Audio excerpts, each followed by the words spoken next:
Assalamualaikum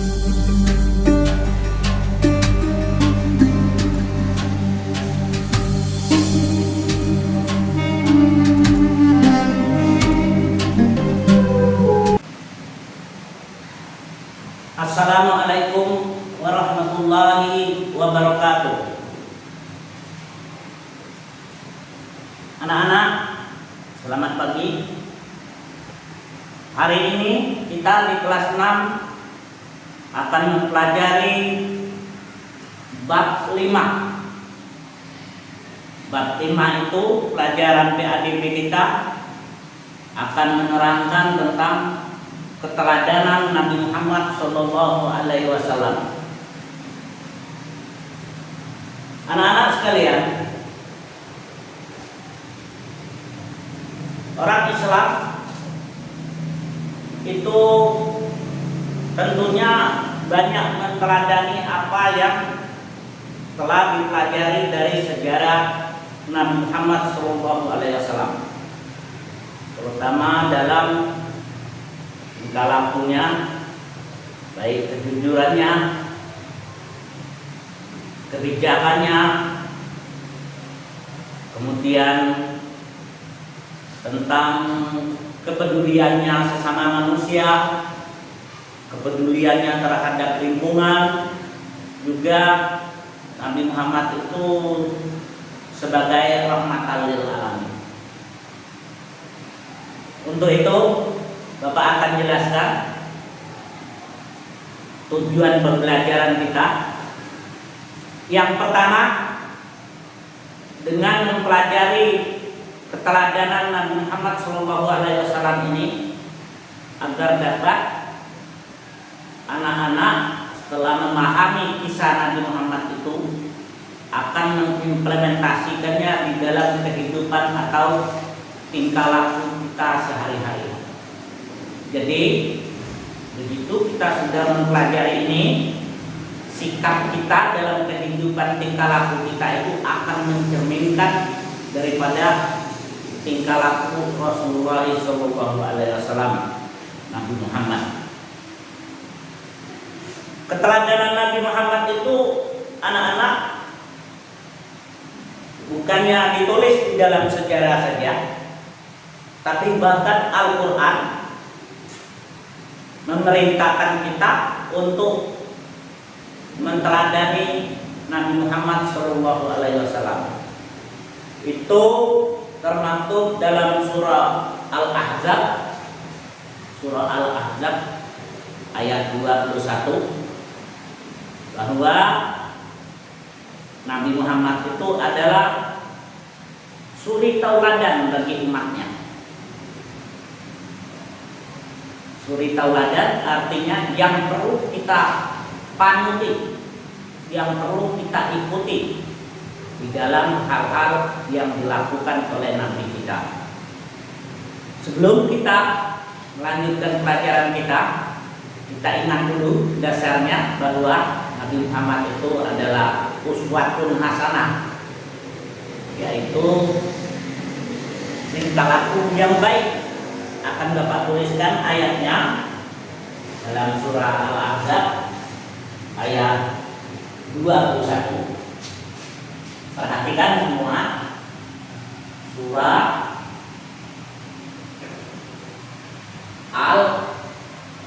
Al-Ahzab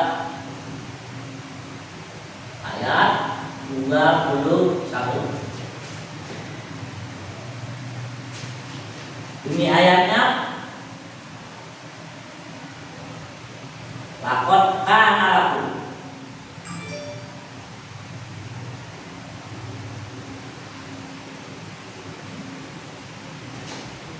fi Rasulillahi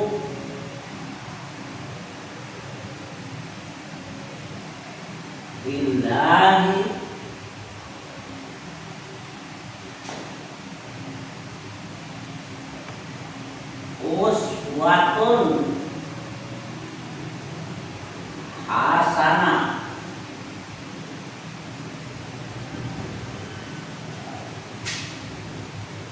Laqad kana lakum fi Rasulillahi uswatun hasanatan. Ya. Laqad kana lakum fi Rasulillahi uswatun hasanah. Baik, Bapak akan jelaskan.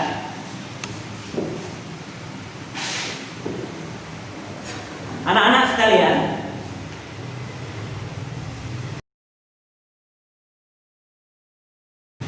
ada beberapa hal yang perlu kita ingat dalam bab 5 ini, bahwa keteladanan Nabi Muhammad itu dicatat di dalam sejarah. Yang pertama, kejujurannya.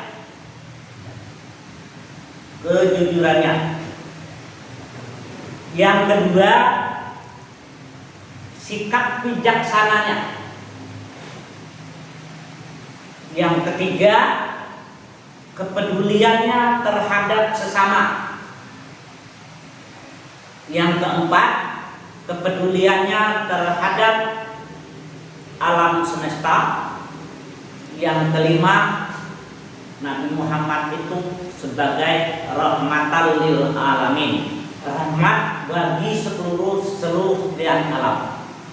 Bukan saja rahmat bagi kaum kafir Quraisy, rahmat bagi bangsa Arab, tapi Nabi Muhammad itu adalah untuk seisi dunia. Baik, yang pertama, bahwa Nabi Muhammad itu adalah seorang yang jujur. Anak-anak sekalian, kita masih ingat pelajaran kita kelas 4 bahwa ada 4 sifat wajib yang dimiliki oleh Nabi dan Rasul, termasuk Nabi Muhammad. Yang pertama, jujur, sidik. Yang kedua, amanah. Yang ketiga, tabligh. Yang keempat, patanah. Dalam kesempatan ini mari kita jelaskan dulu jujur. Anak-anak sekalian, Rasulullah itu terkenal dengan kejujurannya, bahkan dia mendapat gelar Al-Amin. Karena dia sangat jujur, maka dia diberi gelar oleh kaum kafir Quraisy itu Al-Amin. Beliau akan mengatakan apabila itu memang benar, dikatakan benar. Beliau akan mengatakan apabila itu salah, dan beliau akan mengatakan salah. Itu tercermin pada waktu dia mengikuti pamannya berdagang ke negeri Sam. Dalam mengatakan jualan yang dijualnya itu, dia mengatakan barang itu bagus atau tidak cacat. Memang benar tidak cacat, bagus. Kalau barang itu terdapat kecacatannya, maka Nabi kita Muhammad SAW itu akan mengatakan yang sebenarnya, bahwa barang itu cacat. Nah, dengan sikap yang terus terang itu, maka dia itu adalah seorang yang jujur. Dan kejujurannya itu diakui oleh para sahabat yang lain, oleh orang-orang baik muslim maupun non muslim. Kemudian dia diberi gelar Al-Amin. Itu yang pertama. Jadi di dalam pelajaran meneladani Rasulullah ini, sifat yang pertama yang perlu kita teladani itu adalah kejujurannya. Yang kedua, kebijaksanaannya. Itu terlihat pada waktu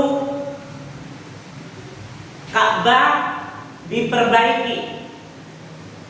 Hajar Aswad yang ada di sekitar Ka'bah itu dipindahkan, Ka'bah direnovasi. Nah, dalam mengembalikan Hajar Aswad itu, maka terjadi sedikit perselisihan. Semua mengklaim berhak mengembalikan batu itu pada posisi pertamanya. Banyak yang mengklaim dari beberapa kapilah-kapilah.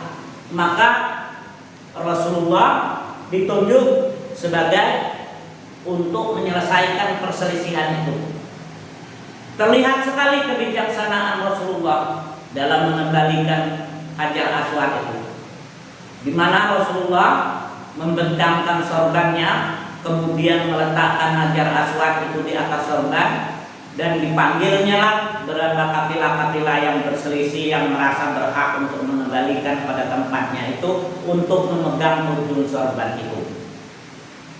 Kemudian diangkatlah Hajar Aswad itu sampai kepada tempat yang mestinya ditempatkan di situ, maka terakhir Rasulullah yang mengangkatnya dan meletakkan itu.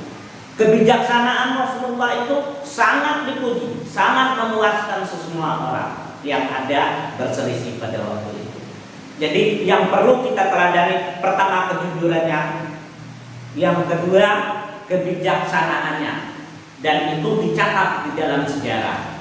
Kemudian yang ketiga, kepedulian Rasulullah terhadap sesama. Anak-anak mungkin pernah mendengar, pernah membaca bahwa Rasulullah itu sangat sayang terhadap sesama. Dia pernah menggendong Fatimah, anaknya yang perempuan, itu tawaf mengelilingi Ka'bah. Dia pernah juga menggendong cucunya Hasan Hussein, dan Rasulullah itu sangat sayang terhadap baik anak-anak maupun orang dewasa, apalagi dengan anak yatim. Kata Rasulullah, barang siapa yang memelihara anak yatim dengan benar dan baik, maka kelak dia akan bersama saya di surga dengan menunjukkan telunjuknya dengan jari tengahnya. Artinya tidak ada jarak lagi orang yang menyayangi dan mengasihi anak yatim itu di dalam surga kelak bersama Rasulullah, berdampingan dengan dia bagaikan telunjuk dan jari tengahnya. Itu yang ketiga. Jadi yang ketiga itu adalah yang perlu kita teladani dari sikap Rasulullah, itu adalah sikap kepeduliannya terhadap sesama. Yang keempat yang perlu kita teladani adalah sikap kepedulian Rasulullah terhadap lingkungan. Anak-anak sekalian, bahwa dikatakan Rasulullah itu sangat peduli terhadap lingkungan. Itu tercermin pada waktu dia berwudu, dia sangat menghemat menggunakan air. Menghemat di situ bukan mengurangi, tapi menggunakan air sebagai mestinya dengan seefisien mungkin. Jadi tidak mengumbar-umbar air yang sebanyak-banyaknya, karena air itu adalah hajat dari semua manusia, baik muslim maupun non-muslim ya. Nah, jadi kita tidak boleh boros-boros terhadap air anak-anak. Air itu perlu kita hemat karena air itu adalah banyak sekali yang menggunakannya. Jadi yang keempat itu kepedulian Rasulullah itu terhadap lingkungan. Yang pertama kejujurannya, yang kedua kebijaksanaannya, yang ketiga kepeduliannya terhadap sesama, yang keempat kepeduliannya terhadap lingkungan, yang kelima rahmatan lil alamin. Jadi ya, rahmatan lil alamin. Anak-anak sekalian, Nabi kita Muhammad SAW itu bukan saja rahmat bagi negeri Arab, bangsa Arab dengan kedatangan Nabi Muhammad SAW itu atau dilahirkan Rasulullah SAW itu, bukan saja untuk negara Arab atau bangsa Arab, bukan saja untuk para sahabat, tetapi itu untuk kita semua di dunia ini. Barang siapa yang ingin selamat dan merasa tentram di atas dunia ini, maka ikutilah apa-apa yang diteladankan oleh Nabi kita Muhammad SAW. Karena Nabi Muhammad itu adalah teladan bagi semua umat. Itu saja anak-anak pada kesempatan ini yang dapat Bapak sampaikan. Sekali lagi Bapak sampaikan bahwa keteladanan Nabi Muhammad itu terdapat pada bab 5. Bab 5 dari buku kita PADB. Nanti dibaca lagi. Setelah ini Bapak akan terjelaskan nanti keteladanan para sahabat Rasulullah. Jangan lupa bahwa patuhilah protokol kesehatan, sering-seringlah mencuci tangan, karena dengan mencuci tangan itu kita akan bersih dan insya Allah kita akan terhindar dari segala virus dan penyakit. Kemudian apabila ada perkumpulan, maka jagalah jarak dalam perkumpulan atau kerumunan itu. Yang keempat, dan jangan lupa yang paling penting, pakai masker. Apabila ingin keluar dari rumah, maka pakailah masker. Itu saja yang dapat sampaikan pada kesempatan ini di kelas 6, baik kelas 6A maupun kelas 6B. Akhirul kalam, wassalamualaikum warahmatullahi wabarakatuh.